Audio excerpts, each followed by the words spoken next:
The Haunted Bass, Chapter 14. Collie Bass peered over the top of the shrub.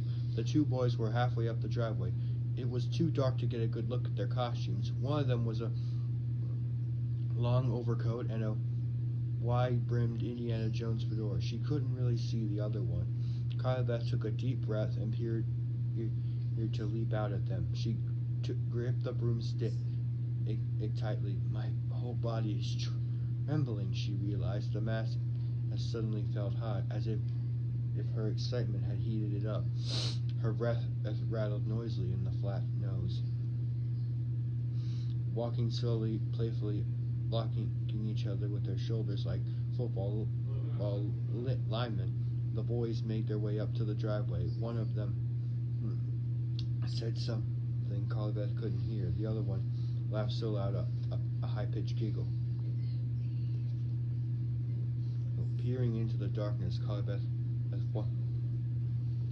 watched them until they were nearly in front of the shrub. Okay, now, she declared slightly, raising the broomstick with its staring head on the top. She leaped out. The boys shrieked. She could see their eyes go wide.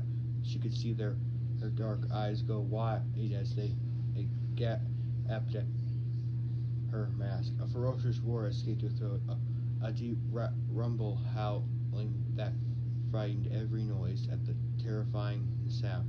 Both boys cried out again. One of them actually dropped to his knees on the driveway. They both stared up at the head bobbing on the broomstick. It seemed to glare down at them. Another escaped Collie Bass. It started low, as if coming from far away, and then pierced through the air, raspy and deep, like the roar of an angry creature. No! Who are you?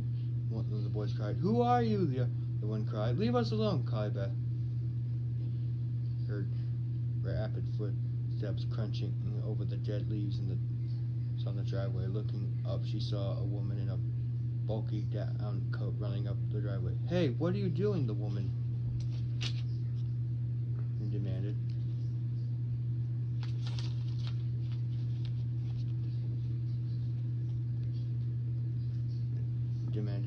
And her voice shrilly and angry. Are you scaring my kids, huh?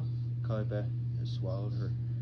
She turned her eyes back to the two frightened boys. Wait, she cried, realizing they weren't talking to you.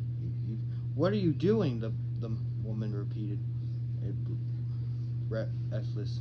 She stepped up to one of the boys and put a hand on one of his shoulders. Are you two okay? Yeah, Mom, we're okay. The one in the overcoat and fedora. The other boy wore white makeup and a red clown. She jumped out at us. He told his mother, avoiding Collie Bass stare. She's kind of scared us. The woman turned angrily to Collie Bass and shook her finger at her accusingly. Don't you have anything better than doing than to scare two young boys? Why won't you pick on someone your own age? Normally Collie Bass would have apologized. She would have told the woman that she made a mistake, that she meant to scare two different.